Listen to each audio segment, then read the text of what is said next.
Everyone, here I'm back with my official video from the farm. So here I'm going to be showing you a few little tips and tricks on how you can save your farm. So here I got some cabbages, and I can see it can actually be like 85% of out of 100. You can see I missed out a few there, and that's where I have another few. I also have some right here. Let me just tilt my phone, sorry about that.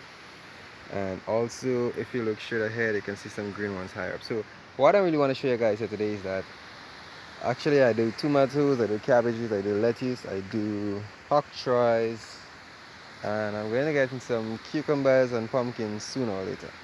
So what I really want to show you guys is that I had these cabbages for a very long time, but I can see, like, maybe I can show you a one closer up. In these cabbages here, like, you can actually see, like, even it's a tall green cabbage, it's kind of, the root will kind of, I can see that's the reason why it get long. So the root didn't have much hole in the roots itself. So what I really did is that I got it some mold from the beds. That's why it's very good to make beds, so you can have the extra mold, which I'm going to show you here now. I had scraped that area right here, and I had banged the soil back here. So what you really want to do to save cabbages in them stages is that if this here gets narrow, you get mud and you pack it up here, so it gets a better root structure. And also, the reason why my cabbages got it into that stage is because I had them lack of water. So never make a cabbage lack water or any other ingredient. It's very beneficial that you water. If it's according to the type of soil you have, if the soil is a drainage soil like what I have here, you have to water maybe every 2 to 3 days, because cabbages they really need much water in the folding stage. But also my tomatoes pretty good because I have them high. I don't know if anybody have the space recommended. If you're doing the beds in the heap ups, it's gonna be very cool. Also,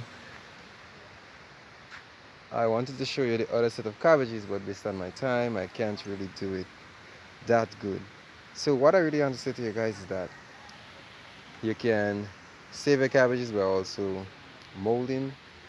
Even if you have like dry stuff, organic stuff, you can put it through it, and don't let it mossy and rooty like how I had mines. Also, a little tip also for saving the cabbages in the rainy season is those old leaves like this, which I'm gonna pick out right here. Anytime you see those stuff, you need to prune the cabbages. So I'm gonna show you a little extra on pruning your cabbages.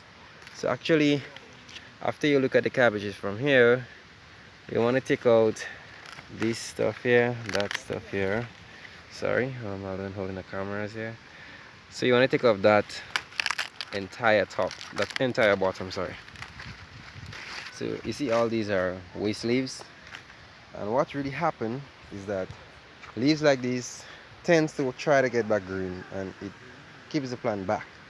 So if you have a garden with cabbages and you find it's not prospering, it's because the old leaves are still there. You need to break them off and keep pruning. So I can say this is the perfect prune plant, which I have did here.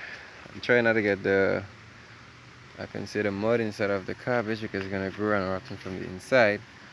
So I can say that's a perfectly pruned plant, which I have done, and also have taken the mud and I have given it a little more space for rooting. So even if excess rainfall, because we're having some very serious weather these days, so even if the excess rainfall, it don't harm the plants. And also the pruning of the bottom leaf is also for gathering and making the mossy structure that's gonna rotten the stem of the plant. So that's the reason why I all the time break off the excess old leaves. So you can try this in your garden.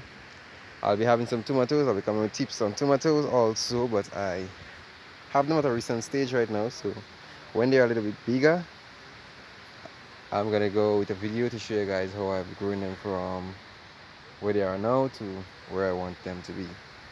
So also, if your tomatoes is at that stage, I recommend that I don't know, I use a string technique, but I don't know if you guys want to use a stick technique. No, the reason why I use a string technique is because In the stick technique, I'm gonna have to get 2 or more sticks per tree, because if I doesn't control the tomatoes and break off the extra stem that's gonna be growing then, I'll have to be cutting about 7 sticks for one tree. So here again, I'm showing you my garden.